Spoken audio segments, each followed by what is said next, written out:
magandang araw sa inyong lahat. Grabe ang pasabog ni Kaufman, ha. Palakpakan. Ay, grabe, ha. Sobrang galing ni Kaufman po, mga kababayan. At talaga nga naman, uy. Alam mo, ha, yung mga bumabati ko sa kanya, siguro nagulat din dahil malupit po ang kanyang sinabi. At talaga namang kung makikita mo, talagang handang-handa. At dito mo makikita yung tikas ni Kaufman kasi sinagot niya ang lahat ng akusasyon ng prosecutor. Kanina nga po, mga kababayan, nagkaroon na po ng unang confirmation o hearing po dito sa issue ng di umano daw ay EJK daw ni Pangulong Duterte o yung tinatawag na Davao Death Squad. Ngayon ko lang napagtanto na kaya naman pala gusto nilang dalhin sa dahig kasi puro bobo mga nandun. Gago! Kasi alam nyo, mga kababayan, kanina sabi ko, nung pinakikinggan ko yung mga salita at lengguwahe ng mga nagpo-prosecute kay Pangulong Duterte, sabi ko, ano ba ito mga ito? Tanga ba ito mga ito? Abogado ba ito? Oh, talagang they are just appealing sa emotion. Gago! Kala ko nga kaganina, lalabas si Soto dun eh. Kasi ganyan si Soto eh.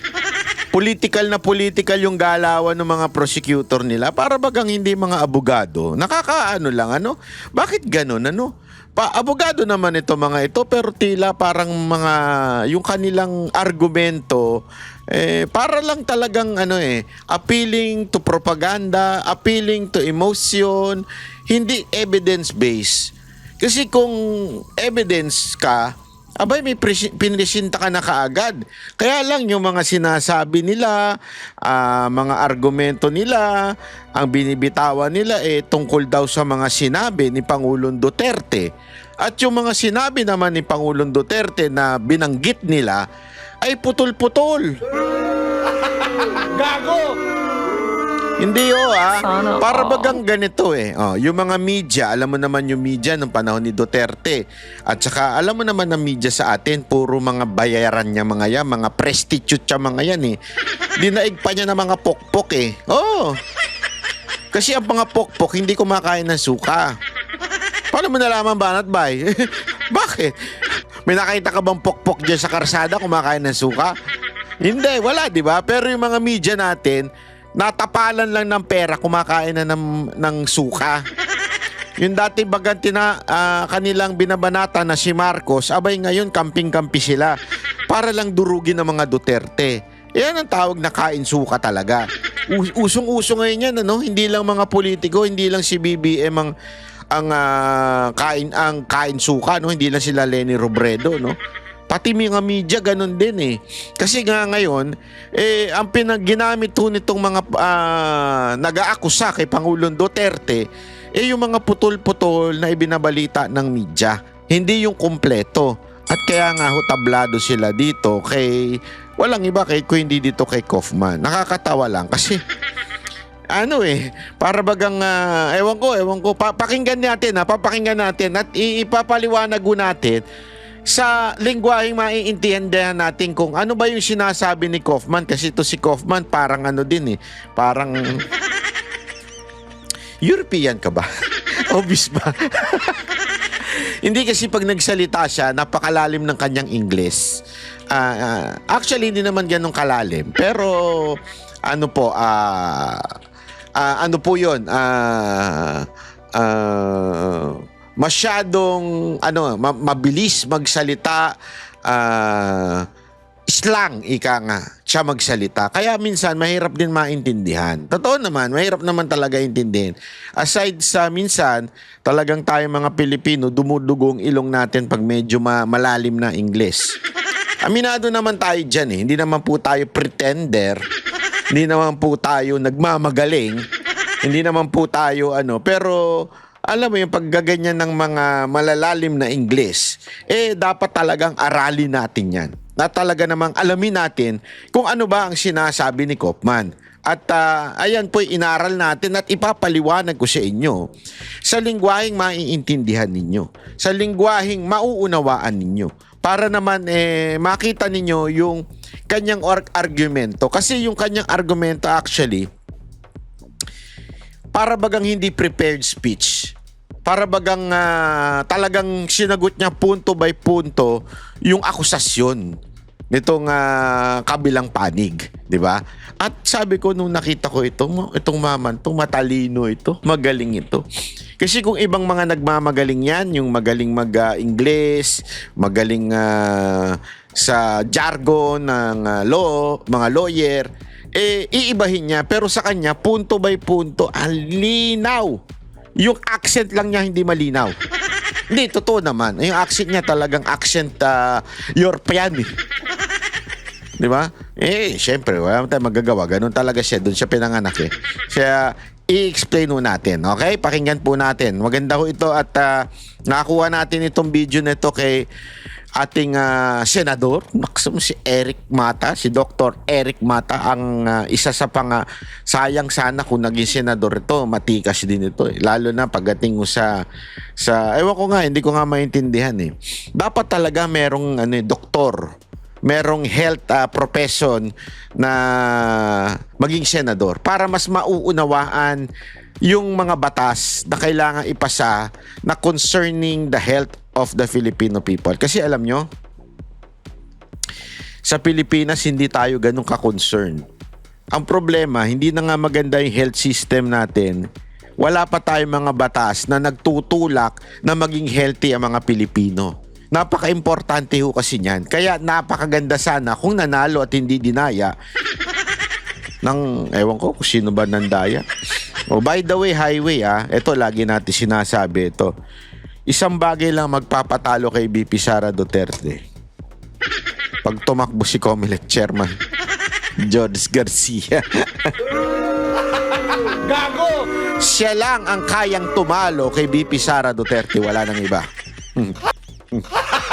Gago! Kaya talaga bantayan natin ng Comelec. Ako nga talaga hingi natin na mag-resign na yan eh. Hindi kasi totoo to, walang biro Yun lang talaga, may ano kasi yun, lugi ka dun eh. Bakit? Kahit talo ka, pwede ka ipanalo. Pwede kang gawing congressman, kahit talo ka. Tignan mo sila Abante. Sino pa? Yung party list ng mga komunista. Di ba?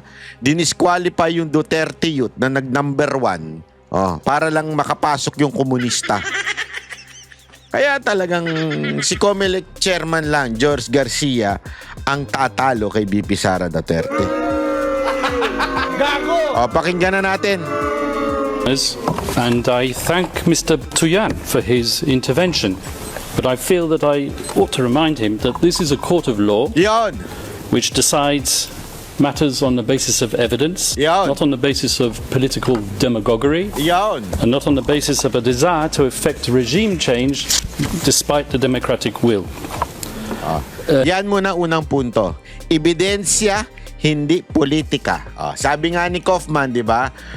Korte ito, ebidensya ang basihan, hindi drama o propaganda. Which is, yan kasi yung kanilang yung talagang, alam mo yun, parang tama talaga siya. Yun yung una ko na-observe. Bakit yung, yung prosecutor, para bagang ang kanilang diskarte, based on feelings, not based on evidence. Di ba? Pansinin nyo, ako sigurado, hindi lang ako nakapansin, maraming matatalino dyan. Di ba? Hindi ho, hindi ho tungkol sa ebidensya ang pinresinta. Kung hindi puro drama, propaganda, di ba? Para, alam mo yun, para kang sabi ko nga, ano ba ito? Facebook ba ito? Labanan ba ito ng post? Labanan ba ito ng social media? Kasi gano'n na nangyayari. At alam mo, hindi, sabi ko nga 'di ba, bakit meron isang nagsabi doon na prosecutor na parang sinabi daw ni Duterte na DDS siya. Siya daw ang DDS, yung Davao Death Squad. Yun na yun. Yun na ebidensya nila. pag-amin daw ni Duterte na Davao Death Squad, siya daw yun. At pag-amin pa din daw doon sa Senado na kung saan sinabi niya na ako yan at walang pulis dyan, puro gangster yan. Yun na daw ang ebidensya. Gago! Sabi ko nga, hindi naman niya inaming pumatay siya. Hindi naman niya inamin, ako ang pumatay dito kay ganito. Ako ang pumatay. Kaya nga paulit-ulit niya sinasabi, di ba, crime is personal eh. Hindi pa pwedeng pangkalahatan. Hindi ko pa pwedeng sabihin na ako'y akusahan ninyo at sabihin kong, ako ay mamamatay tao sa mga kriminal. Ako mamamatay tao sa mga durugista. Hindi nyo ko pwede ikulong doon. Alam mo yun, dali mo ako sa korte. Judge, si Banat Bayda, mamamatay tao yan, no? Ng mga kriminal. Di ba? Hindi pwedeng ganun. Ang una kagad tatanong, sino pinatay niya? Paano niya pinatay? May ebidensya ka ba na siya talaga ang kumitil ng buhay nito? Ganun ang korte. Hindi pa pwedeng, wala lang, sinabi lang niya, trip lang niya. Kaya nga, alam mo, sabi ko nga, si Pangulong Duterte talaga kasi hyperbole nga, sabi nga ni Atty. Panelo. Kaya lang kasi, kaya niya sinabi yun. Kasi tinatanong ko sa sarili ko, ba't kaya niya sinabi yun? Kasi nga, abogado si Pangulong Duterte. At dating prosecutor si Pangulong Duterte. So you cannot accuse a person of killing the criminals per se. Hindi pa pwede yun. Kailangan may pangalan, saan ginawa yung krimen, ano ginamit na ano. Kailangan mong patunayan yan. By saying na ako ang pumatay sa lahat ng kriminal, hindi ibig sabihin makukulong ka nun. Kailangan patunayan ng kusino man, gobyerno man, policeman, o kamag-anak ng mga namatayan. Hindi pa pwede. Tingnan nyo na, inamin. Inamin niya, DDS siya. Hindi pa pwedeng gayon yun. Ano ngayon kung inamin niya DDS? May inamin ba siya na pinatay ko si Juan de la Cruz? Si Juan de la Cruz, ang ginawa ko dito, ganito, ganito, ganito. Ginawa ko yan sa ganitong araw, ginawa ko yan at ginamitan ko yan ng kutsilyo. Dapat ganun. Hindi eh. Pinagtitripan kayo ni Pangulong Duterte na DDS siya, ganyan-ganyan. Tapos walang kasamang pulis, puro gangster lang. Pinangalanan nyo ba yung gangster? Hindi. Anong ebidensya nyo? Yung sinabi niya.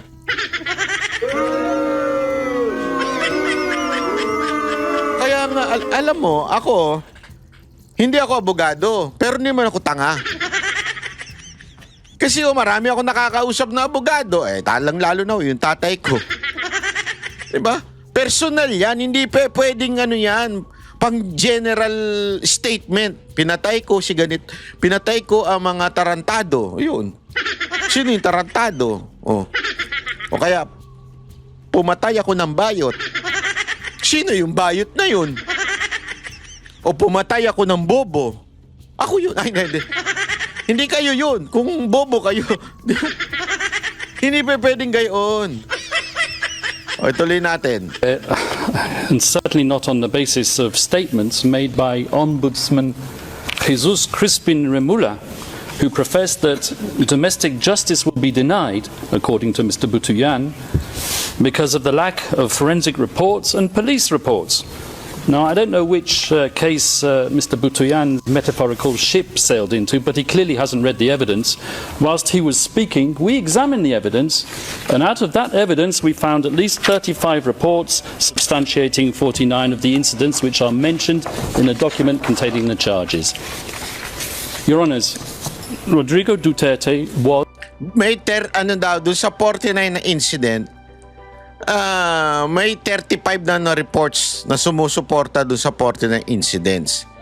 Pero puro kwento lang. 'Di ba? Hindi yung wala hong talagang Kaya nga yung sinasabi niya dito, yung lalaking Pilipino na ewan ko kung saan bansa ba siya nag-aral yun. Hindi kaya sa ano yun? Ay, wag mo naman ganyan banat bay. Muntik ako na mabanggit yung eskwelahan ni Auntie Claire. Baka pareho sila ng pinag-aralan ni Auntie Claire. Kasi hindi pwede talaga eh. And will always remain a unique phenomenon. His style of statesmanship was novel and unpalatable to many. His expletives and hyperbole grated, while his honesty and wild popularity irritated. He spoke openly, from the heart, sincerely and truthfully. And what a contrast between him and his successor in the Malacanang. For President Rudy, his word was his word, and the people knew it. For President Bongbong, Yako! his word is for the wind. Nako po, patay. Ayan na. Bumanat na si Kaufman. Ano daw si Bongbong? Yung kanyang salita, hangin. The people will not forget it. Let me remind everyone of the Yes. letter which President Ferdinand Marcos Jr. Yan. signed, it's on the screen, and in which he gave a cast-iron undertaking that his government, and I quote, will not assist the ICC in any way, shape or form. Well, as we know, he failed to keep that promise. So dito, importante rin ito, yung bang sabihin ng presidente na he will not cooperate with the ICC. Napaka-importante niyan. So, bakit nandiyan si Pangulong Duterte? If Marcos, the President of the Philippines, said that na hindi siya makiki-coordinate with the ICC. Rodrigo Duterte was unconstitutionally hijacked and unceremoniously hauled off to The Hague. Yan, importante. Yan yung punto. Ang galing talaga nito ni Kaufman. Kaya yung mga bumabana dito kay Kaufman, putang ina nyo. Putang ina nyo talaga.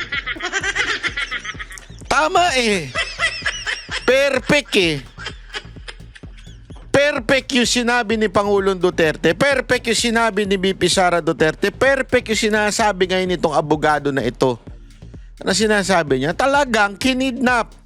Kasi yung Pangulo ng Pilipinas sinabing hindi tutulong.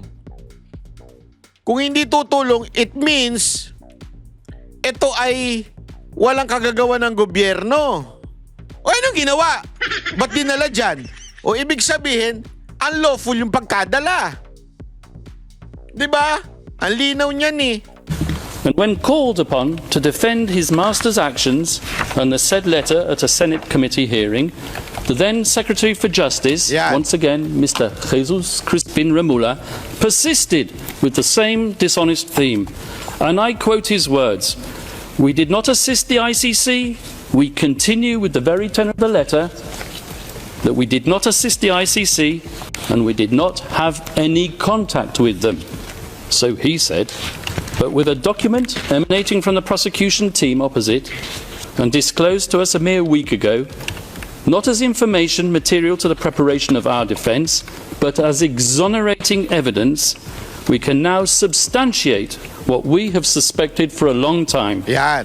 The document comprises a transcript of a telephone call. Yan, naku po, patay tayo. Ito, malupit. May telephone call ng transcript. Ito yung pasabog. Diba? May binanggit na secret recording. Okay? Na inilagay sa transcript. Ano yon? Sige, Kaufman, banatan mo. Covertly recorded between four parties. Covertly. Ano ibig sabihin ng covertly? Sa mga magaling mag-English dyan, paliwanag yun na. Di ba? Covertly recorded, itinago yung pag-record. Secret recording. Who cannot be mentioned in public, and one of these parties was boasting about how So, apat daw sila, ha? Merong isang sinulat na nila yung transcript ng usapan At nagyayabang daw ito. Ano yung pinagyayabang? Pinapagyabang na meron siyang parte. Oh. He was acting as the silent partner of President BBM, Nako, managing a scheme Nako. to funnel witnesses to this Nako. court, while all the time ensuring that he could guarantee President BBM's plausible deniability. so yun ha, transcript ng isang phone call na covertly o tinagong patagong recording. May 4 na tao sa usapan, hindi pinangalanan yan. Isa sa kanila ay nagyayabang na siya daw ang silent partner sa umano'y scheme para magdala ng witnesses sa ICC habang pinoprotektahan si Marcos. Oh, nako po, patay tayo dyan. So it is indeed the defense case that President Ferdinand Marcos Jr. set out to neutralize Yon. Rodrigo Duterte Ayan. and his legacy. Yes, Mr. Deputy Prosecutor, I used Doon daw yon, may planong in-neutralize si Pangulong Duterte. Ano ibig sabihin ng neutralize? Dito, inamin doon sa transcript na yon. Baka sabihin ng iba, bakit di sinabi kung ano yun? Kasi nga, bilin yun nung judge dito na wag kayo muna magpapangalan dito ng mga tao. Sinabi dyan witness man o resource person man, wag muna yung papangalanan. Pero pagka ganyan kasi, sinasagmit yan. Okay? Pero kasi alam nilang may media, so publicly wag mo munang babanggitin dyan. Okay? Sa ano daw yung pinag-usapan? Okay? Ang pinag-usapan daw nila nung 4 na tao na yon ay in-neutralize si Duterte. Ano ibig sabihin nun? Para pahinain si Pangulong Duterte at ang kanyang legasiya. At ang gagawin ay ito. So sa madaling salita, it is not really para panagutin si Pangulong Duterte. The reason kaya talaga dinala si Pangulong Duterte is political, para in-neutralize si Duterte. Maintindihan natin? Ibig sabihin, siraan politically. Ganon ang gawin. Oh, tuloy. that legendary word, neutralize, so central and so essential to your case theory, because you know just as well as me that I'm using the term metaphorically. And now I turn to the substance of the charges, but before I do, a word or two about the geopolitical context. Yun yung halimbawa na parang sinasabi niya, hindi, kasi pag sinabi mo kasi neutralize, ang ibig sabihin nun, patayin Okay? Literal. Pero yung not literal, yung siraan yung tao.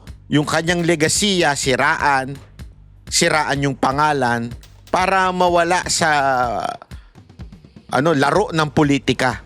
Yun ang dahilan ng ibig sabihin ng neutralize. So para bagang sinasabi niya dito,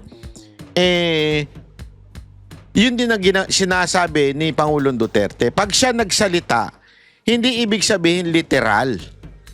Ang ibig lang sabihin, kung sinasabi niyang in-neutralize o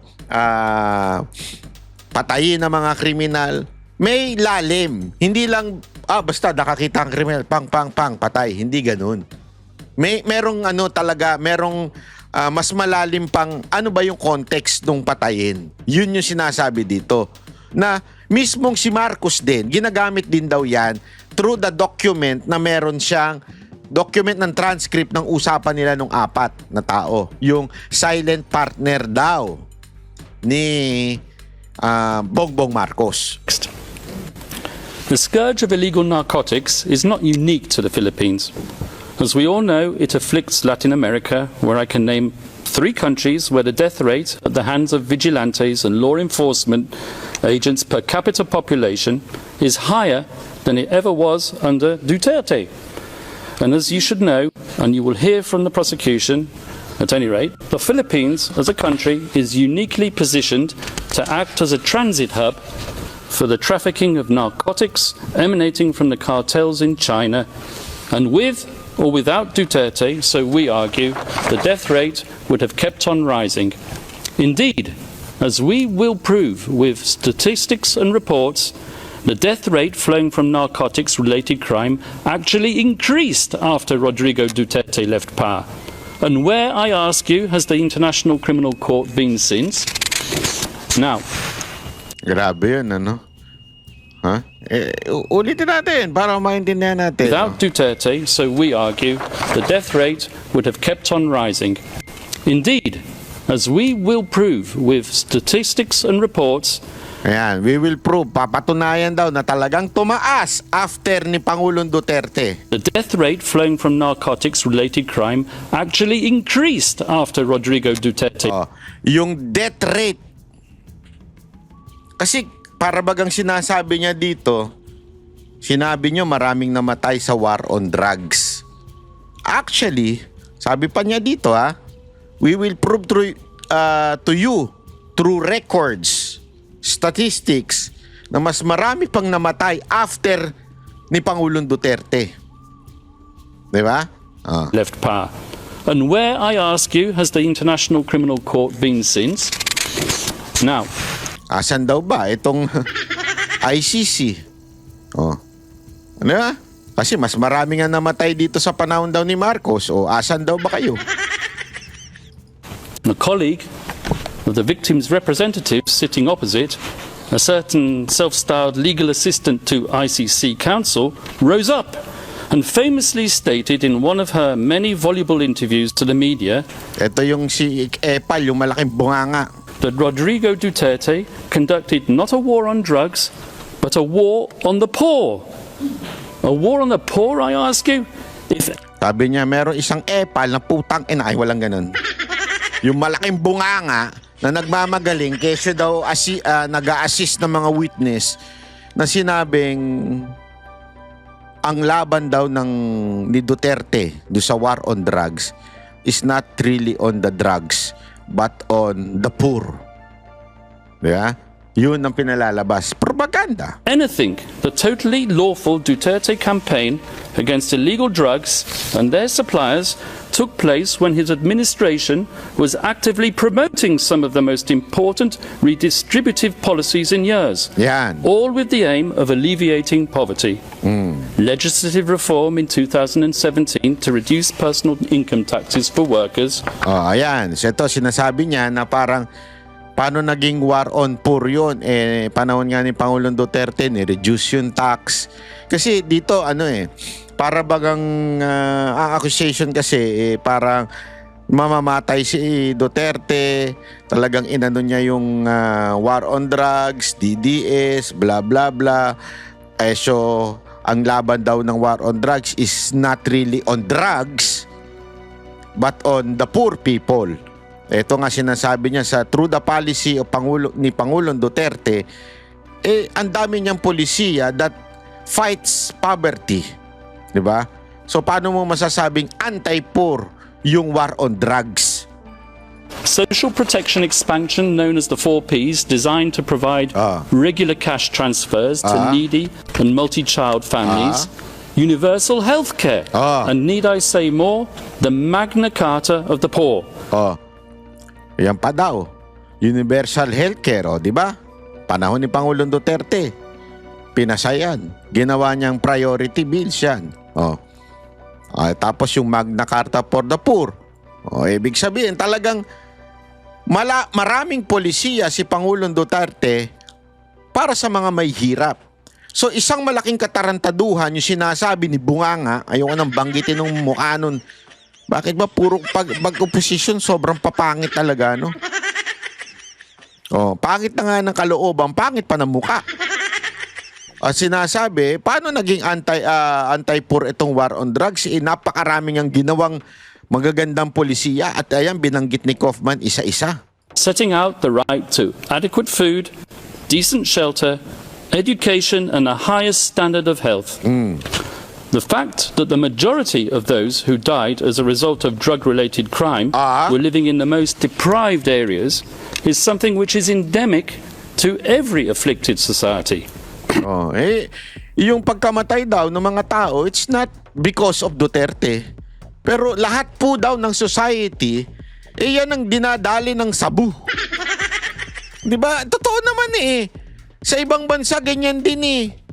Hindi naman sa Pilipinas lang namamatay ang mga mahihirap. Bakit? Kasi nga, alam naman natin, ang sabu. Hindi, totoo naman eh. Yung droga na yan ay talagang papatayan ng tao. At saka yan ang ginagamit kasi nga mura. Lason pero lason talaga. Di ba? Ibig sabihin, marami mang namamatay, hindi iyan dahil sa utos ni Pangulong Duterte. Dahil yan sa talagang epekto ng droga sa society.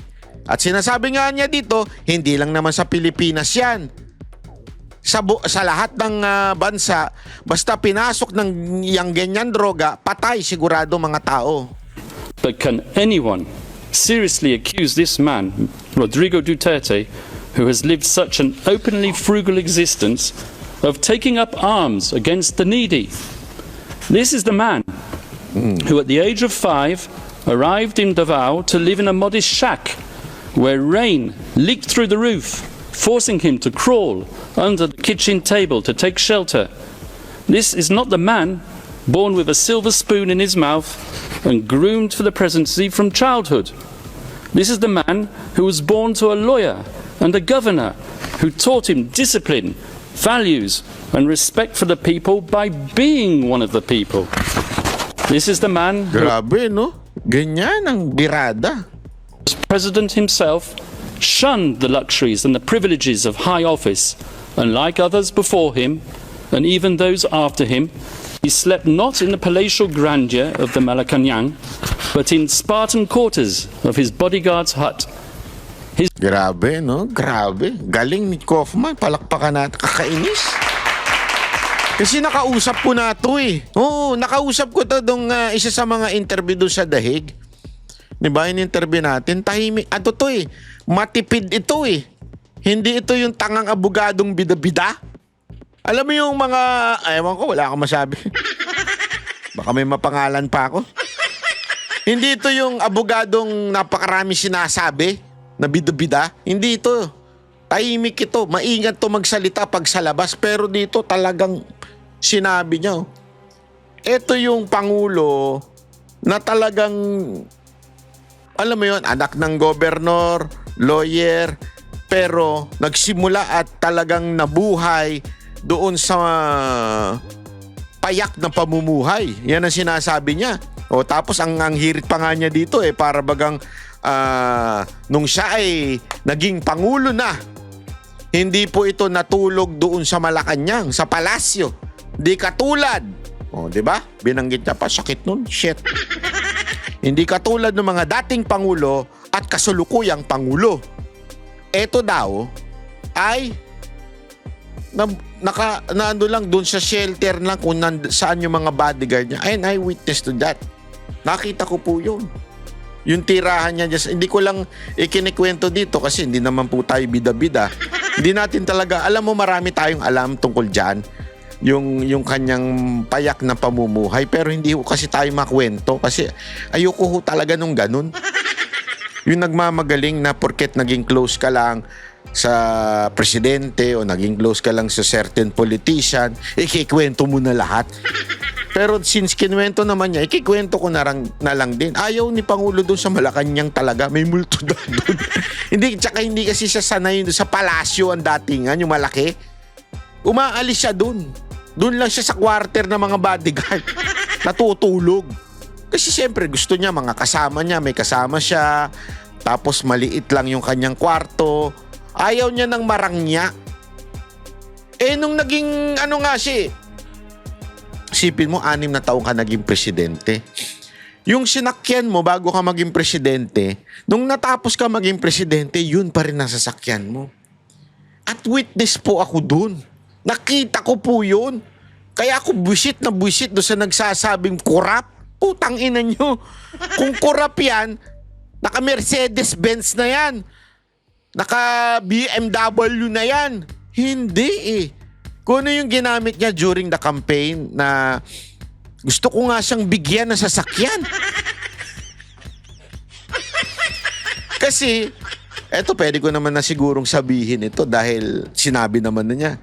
Yung sasakyan niyang pick-up, Yung nasa harapan lang siya nakaupo. Ako nininervous eh. Kasi hindi bulletproof. Tapos, talagang nandun lang siya sa harap. Yun yung during the campaign. Nung after niya na maging presidente, nung kami nagkita-kita na doon sa isang karaoke, nagkantahan kami, yung pa rin ang gamit niya. Sabi ko, gusto mo, Mr. President, sa'yo na lang yung yung Alphard ko. Alphard. Gago! Gusto mo, Mr. President, sa'yo na lang yung Maserati ko? Gago!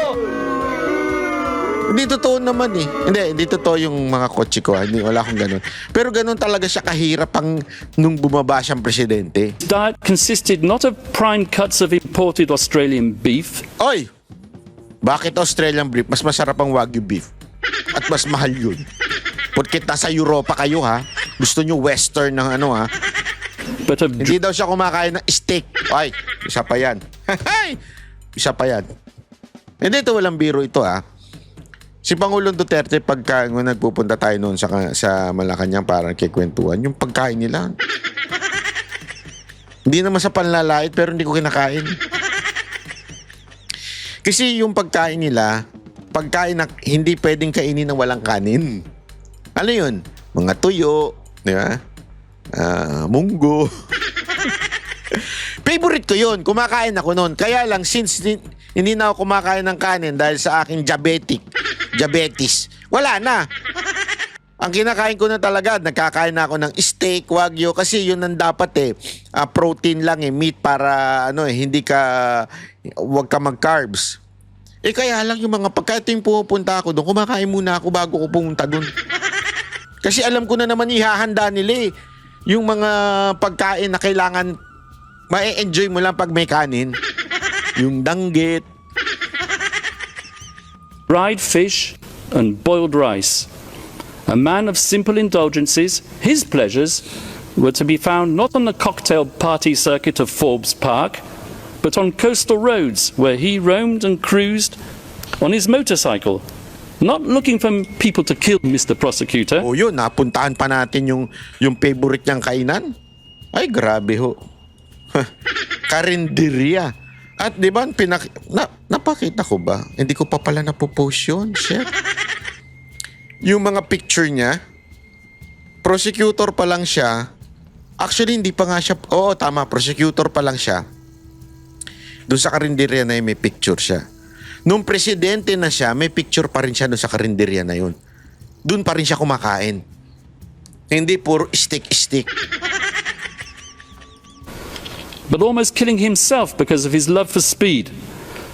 This is the man who paid and paved his way through law school, passing his bar exam in 1972, more or less on the same day as Marcos Sr.'s tanks were grinding and rolling their way through the streets after the declaration of martial law.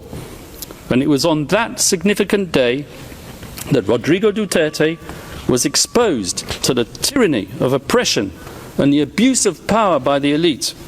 And he took a decision. On that day, he chose to devote himself to a life of selfless public service.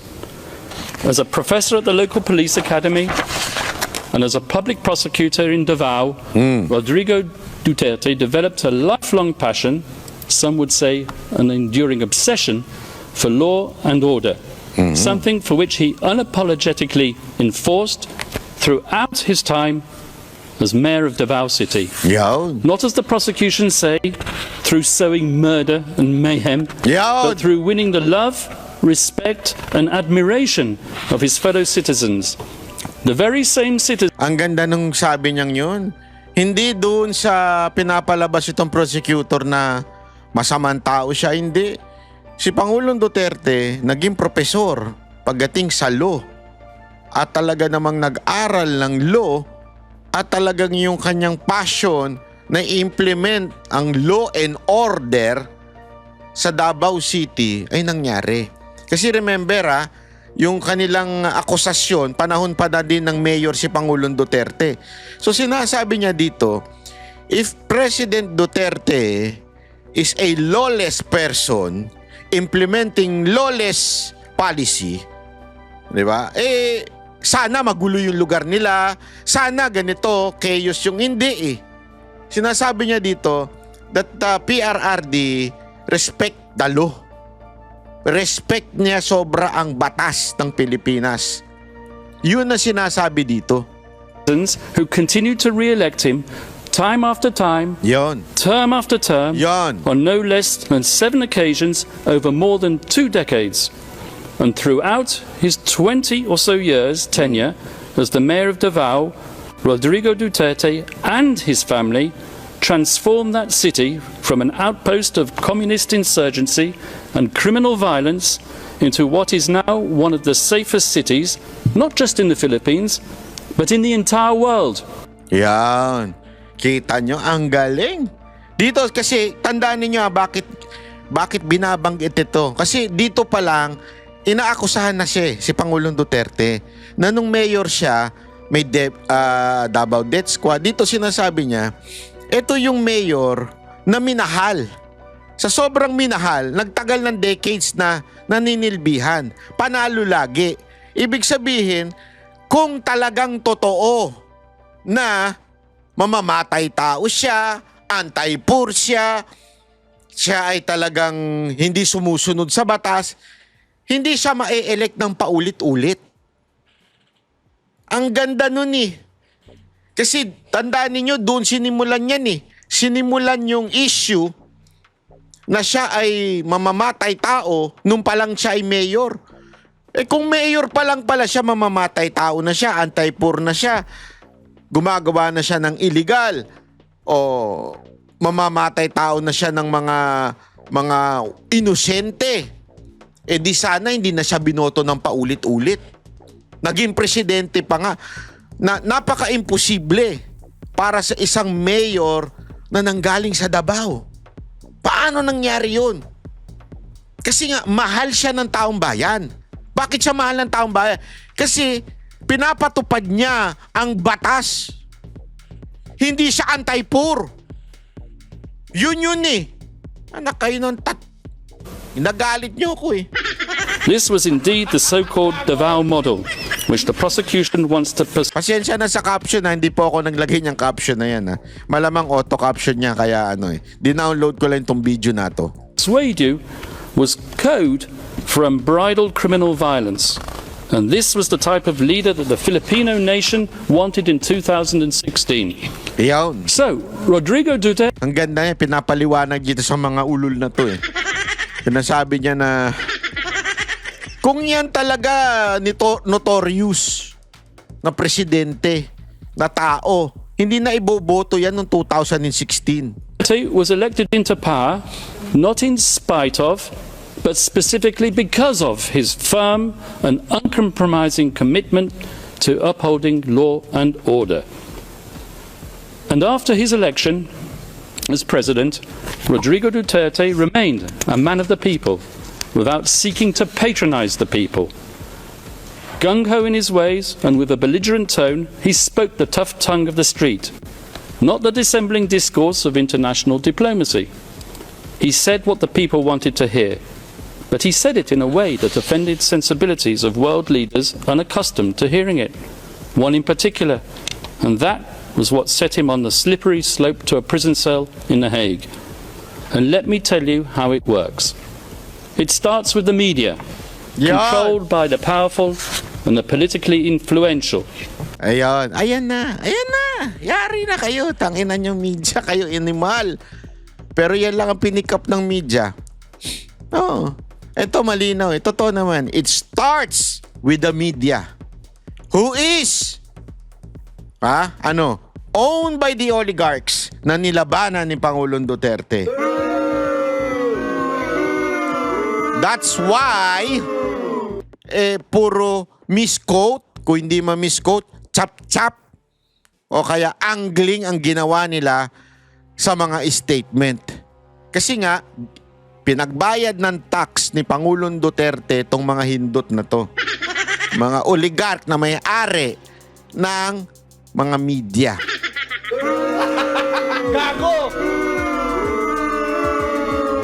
With With a sensational headline and a twisted editorial slant, the moguls sell their papers while promoting the partisan agenda of their backers in power. Yo. They highlight the salacious content while ignoring the true context, because that is what captivates the reader.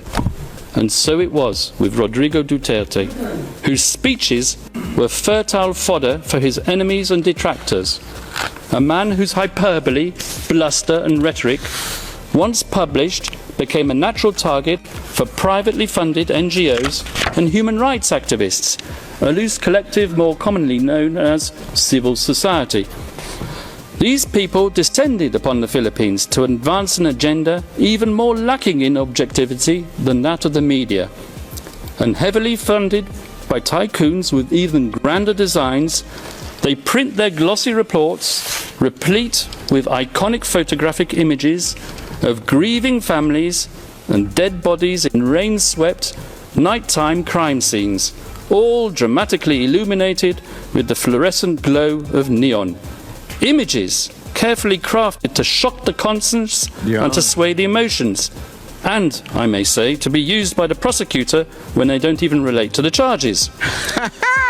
And they gave their slick reports bold titles lifted straight out of a James Bond movie, such as License to Kill, One Shot to the Head, You Can Die Anytime, or Grabe, insulto po. Insulto. Wala naman daw kaalam-alam yung prosecutor sa totoong context na nangyayari sa Pilipinas.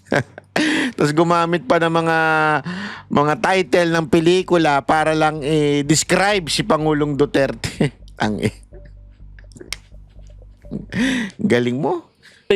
Ano pala mahal mo? Just kill. The photographers are fated and their shots exhibited as art all over the world, and the brave journalists who act as their sources win awards and Nobel Prizes. And slowly but surely their narrative becomes the sacred, unchallengeable and unshakable truth. And so the pressure builds up, and the academics who haunt the corridors of the progressive left law faculties far away in the United States tweet their research and publish their articles pontificating about crimes against humanity, systematic attacks against the civilian population, and they point their finger at one man alone, and bandy about slogans such as accountability and the prevention of impunity. They give their gratuitous advice on what should be done, sometimes academics who formerly worked alongside the prosecutor of the International Criminal Court. Communications and complaints are filed, and the rest, as they say, is history.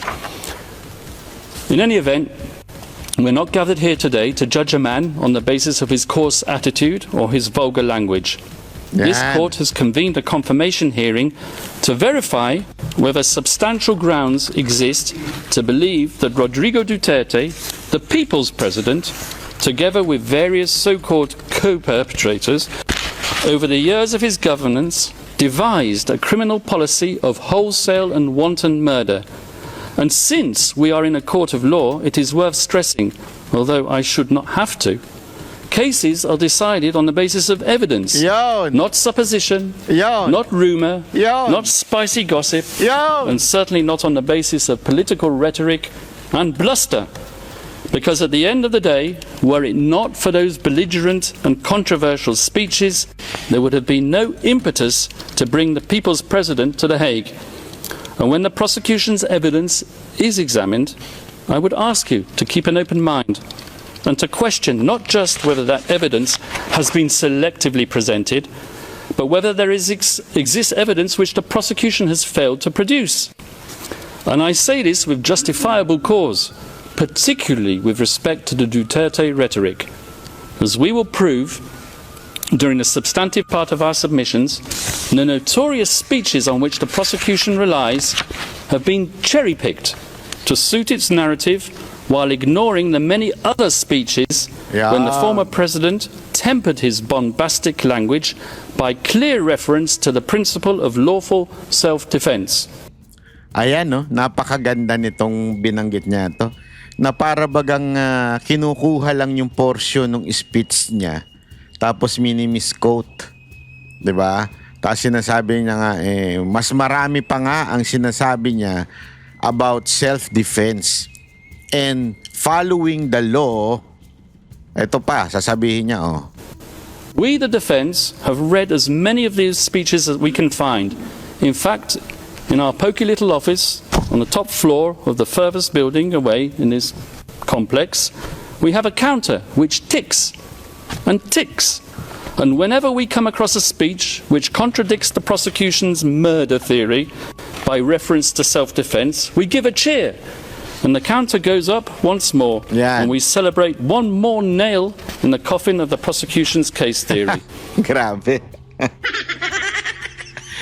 Ay, nako.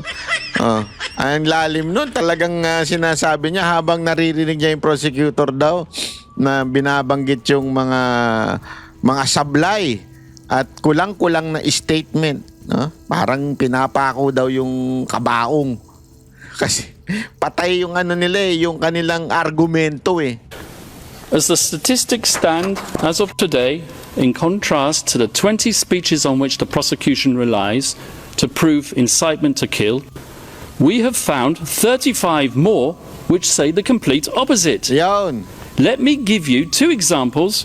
Sabihin, doon sa sinasabing mga statement daw ni Pangulong Duterte na puprove na siya daw ay involved sa DDS, EJK, blah blah blah. Mas marami pa nga daw ang sinabi ni Pangulong Duterte at bibigyan pa na niya example. Mas marami naman daw sinasabi ni Pangulong Duterte na you follow the law, everything, susuportahan kita. But if you do not follow the law, yari ka. Mas marami pa. Plus 35 pa daw. Naku po, patay tayo dyan. Sabit na naman itong tatangat. Ewan ko, mahina talaga utak nito mga prosecutor. From the very speeches that the deputy prosecutor himself cited today. Ayan, eto mismo yung sinabi daw ng prosecutor. Tingnan ninyo, alam mo, gusto ko, galing nito mamang to.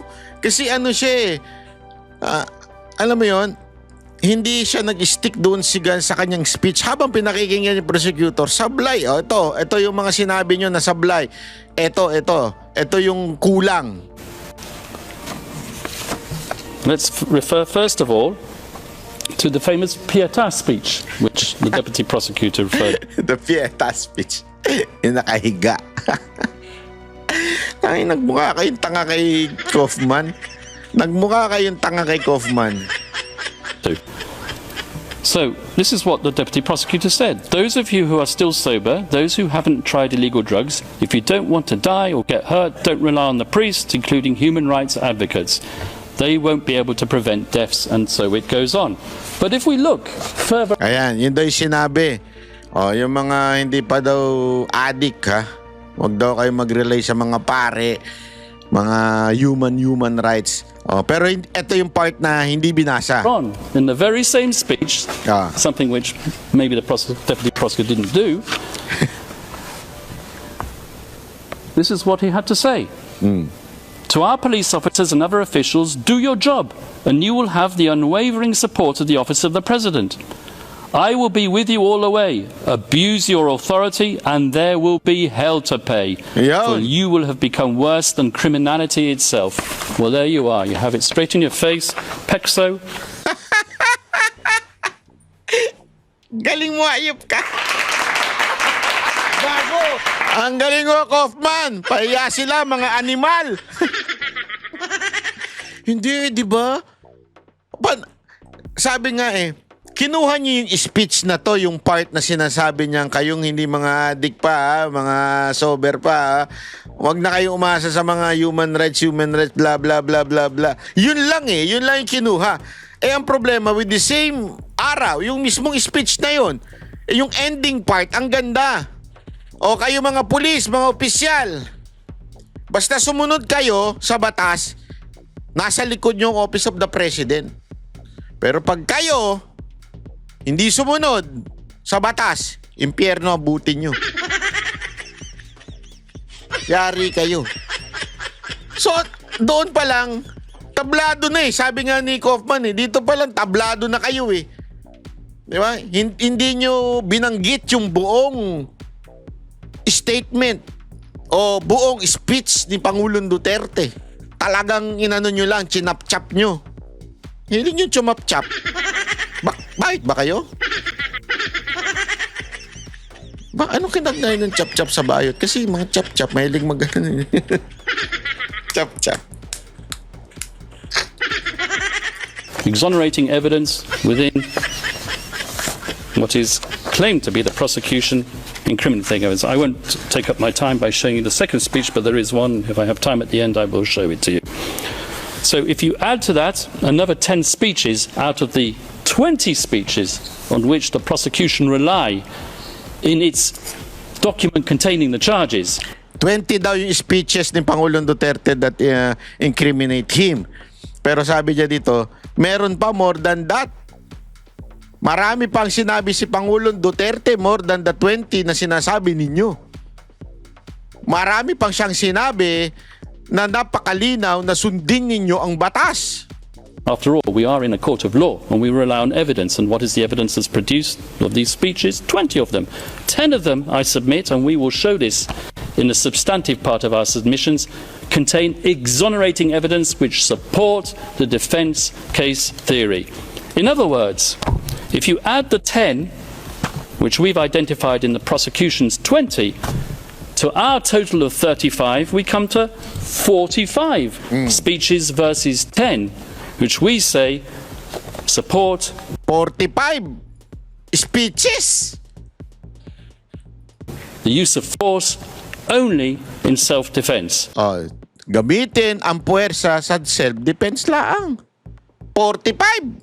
That is 350% more speeches in favor of our defense. 300. Kung gusto nyo ng speech, eto 300, more than 300% ang mas marami ang sinabi si Pangulong Duterte na in self-defense. Di ba? Yun. And 354% more reasons not to confirm the charges. And you can bet your bottom dollar that at the end of today's proceedings, either the victim's self-styled legal assistant to ICC counsel or a prosecution intern will be tasked with scouring the web looking for the means to prove Kaufman wrong. And I will declare it, and I'll declare it loudly and clearly, as if the prosecution didn't know it already. It's not enough to state that since the former president made those extremely inflammatory statements and deaths occurred, that he must, as a matter of course, be criminally responsible for those fatalities. At this stage of the proceedings, the prosecution needs to show substantial grounds to believe that the former president actually desired and foresaw that people would be killed as a result of his incendiary language. For the prosecution to assert that Rodrigo Duterte hoped for deaths to occur or was recklessly indifferent as to whether deaths would occur, which he was not, that's insufficient. So once more for the record, Rodrigo Duterte's language was aimed not at suspected drug pushers as the prosecution would have it, but directly at those poisoning society with their substances, and not, I stress, with lethal intent. His rhetoric was calculated to arouse fear and obedience, to instill fear in their hearts, and to inculcate a respect for the law in their minds. Nothing more, nothing less. That was his intent, and it was not criminal. And as many of these drug pushers demanded to enter prison, I remember seeing the images on the television, lining up to surrender and to enter prison. Now, I challenge my colleagues opposite to prove otherwise, because as we all know, in a criminal process, the burden of proof is on the prosecution. Yari kayo. They brought this case and they need to prove it. Rodrigo Duterte need not convince the world of anything, and that is to his fortunate advantage given his current medical condition. And he stands behind his legacy resolutely, and he maintains his innocence absolutely. Now, I turn to the general fairness and objectivity of the investigation, which, as we all know, is meant to be an impartial evidence-gathering exercise. As an ex-prosecutor myself, I'm used to investigating agencies, pursuing all reasonable lines of inquiry, assimilating all testimonies, and digesting all documentation and forensic evidence, recommending who to target for prosecution, but not so with this prosecution. When we, the defence, study the course of the investigation in this case, one thing is plain as a pikestaff. The chief prosecutor of this court, Mr. Karim Khan, not only failed miserably to carry out his duties under the Rome Statute, Ayan. requiring him to examine exonerating circumstances as well as incriminating, but he single-handedly contaminated it, so we alleged, by pursuing a one-track crusade with a view to a predetermined objective. Yun. Let me explain. Sige nga. Ito daw si Khan. Basta mga Khan, bastos eh. Although the ICC officially authorized an investigation into the so-called Philippines situation in late 2021, it was deferred a few months later back to the Philippines for the official investigation to resume only in late 2023. But the real meat of the investigation into Count 1, relating to the activities of that fictitious construct, the Davao Death Squad, had effectively started way before then, with the sole objective of nailing Rodrigo Duterte. Indeed, all the way back in 2018, during its so-called preliminary examination, the prosecution had an individual who will be referred to as P1 handed to them on a silver platter. This P1 had been interviewed at an earlier date by none other than Chief Prosecutor Karim Khan in his former capacity as a private lawyer, and the self-professed item of pulp fiction entitled Duterte Harry. Your Honours, the picture on the front cover of that book says it all. It really does scream objectivity, doesn't it? I say that sarcastically, of course. Of course. Fortunately for us, the defence, the appeals chamber, has now disqualified Chief Prosecutor Karim Khan from this case. A welcome development as a matter of ethical propriety, but in our opinion, too late in the day to salvage the integrity of the investigation that he had supervised. An investigation in the course of which he concealed his former role as the victim's counsel, who had deemed our client a suspected murderer as far back as 2018 and right up to the very day before this pre-trial chamber issued its arrest warrant. Your Honours, over the next few days, we hope to convince you of the wholly insufficient nature of the evidence against Rodrigo Duterte. We will show you that the paltry number of speeches on which the prosecution rely do not manifest criminal intent. We will also convince you that as hard as they tried, the prosecution's investigators couldn't get even one of its criminal cooperating witnesses, whose reliability is next to zero, to admit that they heard the former president, Rodrigo Duterte, give an order to kill at any time relevant to the charges, or with respect to any of the incidents. And we hope that when you conclude your deliberations, Your Honours, that you will dismiss these grievously misplaced and politically motivated charges. We will ask you to send Rodrigo Duterte back to his family, and we will ask you to give back to the Filipino people their Tatay Digong. Thank you, Your Honours. Punto by punto talaga, oh. Kaya ang ganda na sinabi ni ano dito eh. Ito sinabi ni pangalan nito ni Panelo, punto by punto talaga eh. Oh. Let's bring One News anchor Angela Lagunsad Castro, who's been in the Netherlands since this weekend.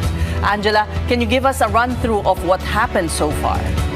Hi, Seth and Sean. I'm here right now at the International Criminal Court in The Hague, Netherlands, wherein the confirmation of charges of former President Rodrigo Duterte is happening right now. Day one, actually, nagkaroon po ng, of course, yung House rules muna, nagsimula ang hearing, and then reading of charges, and of course, opening statement from the prosecution, from the counsel of the victims, and of course, happening right now, yung opening statement statement from the defense. But right now, before we proceed, kasama ko ngayon, Ces and Sean, si Attorney Sal Panelo, ang miyembro ng Filipino Legal Council, Yan, ni yan, former yan. President Rodrigo Duterte, para bigyan tayo ng kaunting pahayag doon sa nangyari kanina.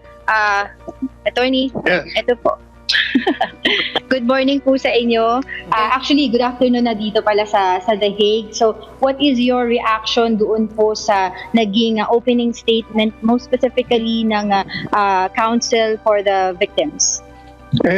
Yung pong mga sinabi nung abogado ng mga biktima, pati na yung prosecutor, yun ay parang paulit-ulit na propagandang matagal na nilang naratibo yun. Na Yan. batay sa haka-haka, Yan. batay sa hearsay na tinatawag, batay sa mga aligasyon na wala namang ebidensya. Yan. Well, Attorney Butuyan reiterated there in his statement how powerful the Dutertes are, stating na ang Vice President ay mismong anak ng Pangulo, na may intensyon na tumakbo sa pagiging Pangulo. Mga anak niya ay nasa politika din, na kapag hindi na confirm ang charges ay delikado ang buhay ng mga biktima ng war on drugs. Your thoughts on that? Unang-una, irrelevant naman yung kandidatura ni Inday Sara Duterte. Wala namang kinalaman yan dito sa kaso ito. Pangalawa, sinasabi niyang makapangyarihan, powerful pa. Sa lahat naman ng makapangyarihan, nakakulong siya ngayon. Okay. Alright. Doon po sa naging kaunting pahayag na naabutan natin kay Attorney Lawyer Nicholas Kaufman, reiterate po niya doon na kakaibang ang karakter ni Pangulong Rodrigo Duterte. Totoo po yan in the sense na kasi si Presidente Duterte mahilig sa hyperbole yung tinatawag. Yeah. Nag-exaggerate siya. At ginagamit naman ng mga kalaban niya yan. Pero palagi nilang tinatakasan yung kabuuan ng kanyang mga payag. Yeah. Kaya nung ko pa sinasabi, and natuwa naman ako, kinote niya kanina yung sinabi ni Presidente Duterte, na itong prosecution, parang pinapakita lang nila na itong mga sinasabi ni Presidente Duterte i-enforce yung batas na ang kinahinatan nga yung maraming napatay ang mga pulis. Pero kinakalimutan nila kasi sinasabi nila, siya mismo sabi, patayin nyo. Ano mga sinasabi ni Presidente Duterte. Pero kinakalimutan nila doon sa SONA, yun ang kanyang policy statement from the very beginning. Sabi niya, I will support you with all the resources of the office of the President. But if you abuse your authority, there Yan. will be hell to pay. Yan. Yun ang basis niya eh. Patayin nyo kung ang buhay nyo ay nanganganib. At yun naman ang nangyari. Okay. So far, okay sa inyo yung... Panelo, Yes. a question. Yes, go ahead, Chen. Good Yes. Good evening to you, Attorney Panelo from Manila. A powerful presentation there by Joel Butuyan, who is counsel for the victims. He said Anong powerful doon? Bias na bias. that truth is the antidote to the virus of impunity. Itong impunity ay kumakalat, anya, at nagkakaroon ng mga mini Dutertes at Duterte clones. Tanginan yan. Mas maraming clone si Marcos. Oo! Di ba alam naman natin yung kanilang pamilya magnanakaw? Ayan ay nahusgahan na ng korte. O, sino clone ng kanyang pamilya? O, siya. Si BBM, hindi man masasabing diretsyong magnanakaw, pero pinabayaan niya ang mga magnanakaw sa gobyerno. Siya ang maraming clones. Clown tuloy. Pareho na rin sila, clown din sila eh. Sila ang pinakamarami. Ang dami nila ha. Hindi lang naman si BBM. Lahat ng mga congressman, clone. Pare-pareho mga magnanakaw ang mga animal. Kaya ang solusyon daw dito, ayon sa kanya, ay ihayag ang bigyang pagkakataon ang mga biktima na ihayag ang kanilang narrative. Yung sinasabi niyang virus of impunity, I think he's referring to the virus of lies Yun! that they and he, people like him, have propagated all these years Ayan! against the former president. Tama. Sila ang kailangan bakunahan ng katotohanan at hindi yung kapila. At ayon din sa prosecution ay may mga insiders sila na maglalahad kung ano ang ginawa doon po sa kapulisan. Mismong mga parte ng DDS halimbawa. Ano po ang kasagutan nyo doon? Eh, yun naman pong mga sinasabi nila, matagal na nating narinig yun. Yan. At puro naman yun batay sa wala silang personal na knowledge. Ayo. O kung hindi naman, yun gawa-gawa lamang ng mga pinayarang testigo o mga testigong may sama ng loob kay Presidente Duterte. Attorney Panelo, hello, si Sean Puto, magandang gabi. Narinig ko rin yung pahayag naman ni Attorney Kaufman, yung defense counsel ni dating Presidente Duterte. Ang sinasabi niya parang basically laying down the context just like what you're saying. Tayo kasi dito, sanay tayo sa rhetoric ni dating Presidente Duterte, pero yung mga tao dyan, hindi. Ang tanong, do you think explaining the context of the Duterte rhetoric will actually have an effect on the court? Ayun ang hindi natin malalaman kasi hindi naman natin nababasa ang isipin ng mga hukuman. Antayin natin. Pero alam po nyo, gusto ko i-list ng konti. Para sa akin kasi ngayon, yung hearing na ito, irrelevant ito eh. Dapat ang concentration ay jurisdiction. Kasi parang pinapangunahan mo na, wala ka pa nga jurisdiction, di mo pa nare-resolve. Bakit nagdidista ka na? Yan ang gusto kong sana marinig sa defense. Question this court why it has assumed jurisdiction and it has set hearings when it has not finally resolved the issue of jurisdiction, specifically the doctrine of principle of complementarity. Lahat ng member ng Estado, ng ICC, ay hindi sila pwedeng pumasok. Yan ang sinasabi ng batas nila. Pakakapasok lang sila kung walang kakayahan ang bansang miyembro. Yan. Sobrang kakayahan na po natin pinakita. Pinakulong natin ng libu-libong mga kriminal. 2 presidente ang pinakulong natin. 2 senador ang pinakulong natin. Isang presidente sinipa natin. Dahil nung nagkabit ng krimen laban sa sambayan ng Pilipino.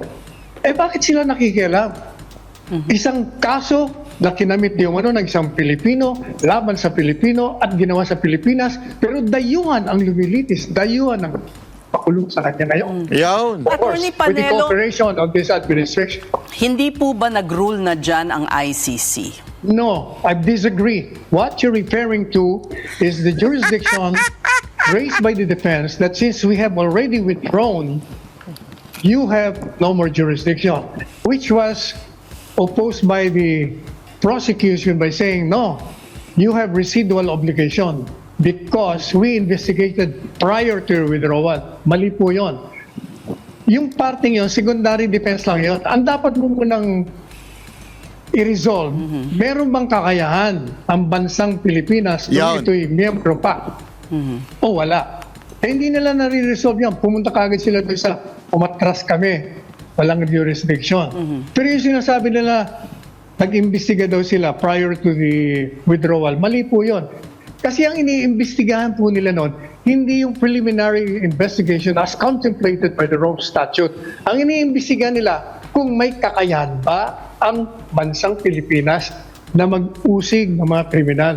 Dahil kung wala, papasok kami. Hindi nga ho nila na-resolve yun from the very beginning.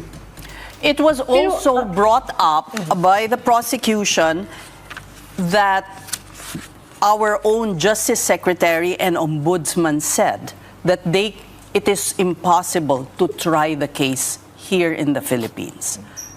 Hindi po totoo yun.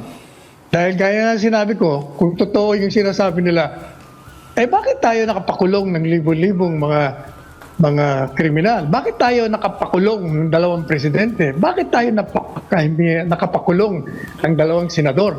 Ang problema po sa kanila, sinasabi nila na si Duterte hindi mausig ng panahon na siya ay presidente. Tama sila kasi may immunity. Pero 3 taon na pong bumaba. Wala silang ginagawa. Hindi sila nag-prosecute. Nung tinanong ang Department of Justice, bakit hindi nyo dinimanda? 3 taon na kayo. Ang sagot po nila, ay wala silang ebidensya. So kung Patay. walang ebidensya, bakit mo isinuko sa bansang dayo para litisin ang isang Pilipino? Dahil po ang If I may ebidensya ay nabura na. Yun. I was gonna say that. If I may add to what Seth said, ang sinasabi nila, walang police report, walang DNA, walang evidence. Hindi totoo yun.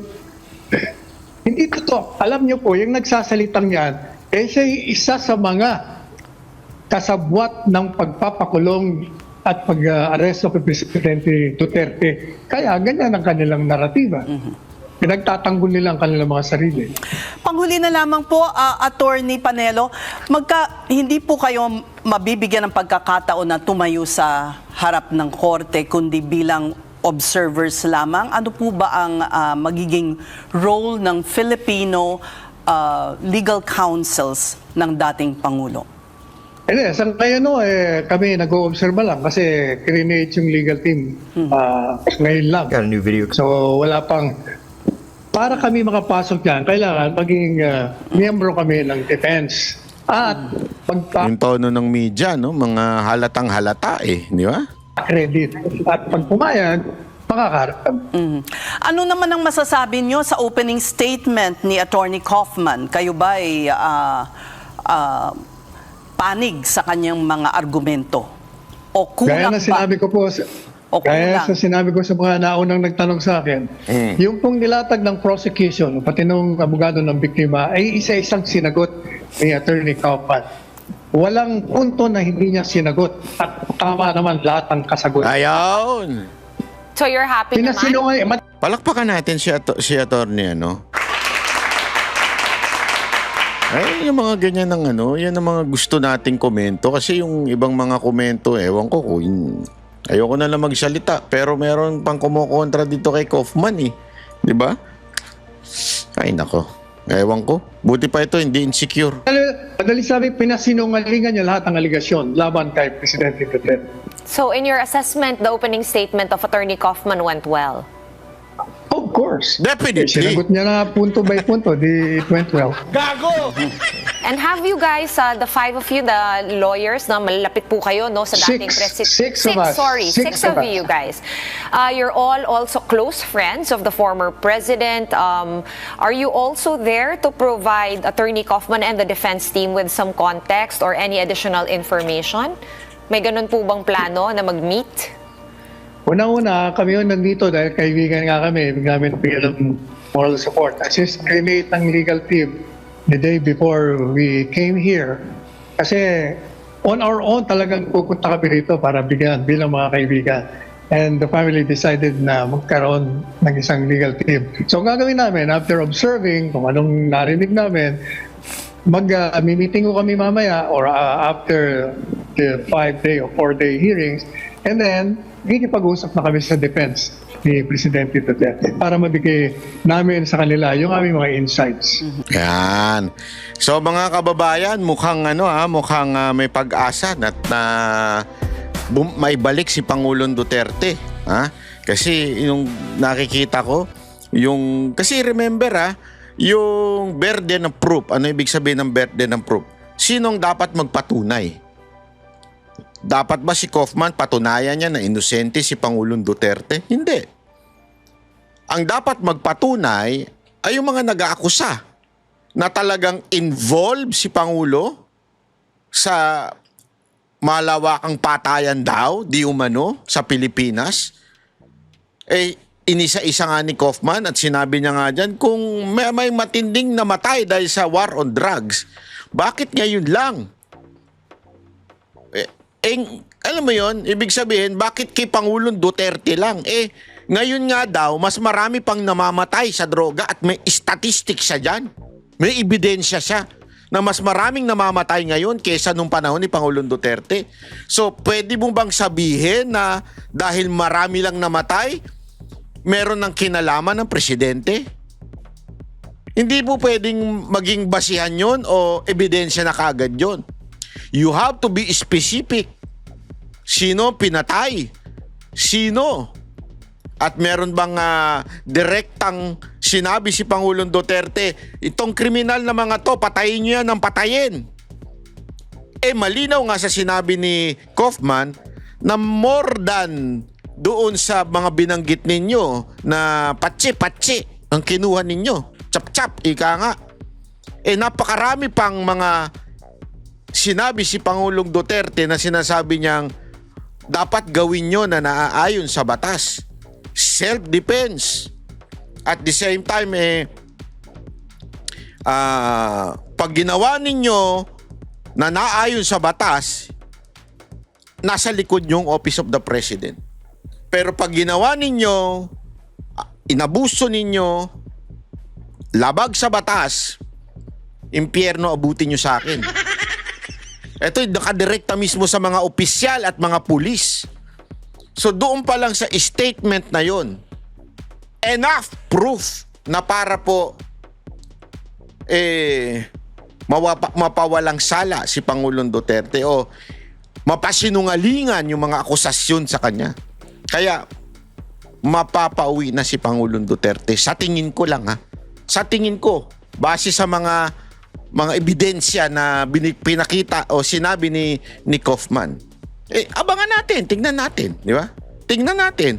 Mukhang hopeful ako Based doon sa mga statement ni Kaufman, mukhang mapapauwi si Pangulong Duterte. Yon.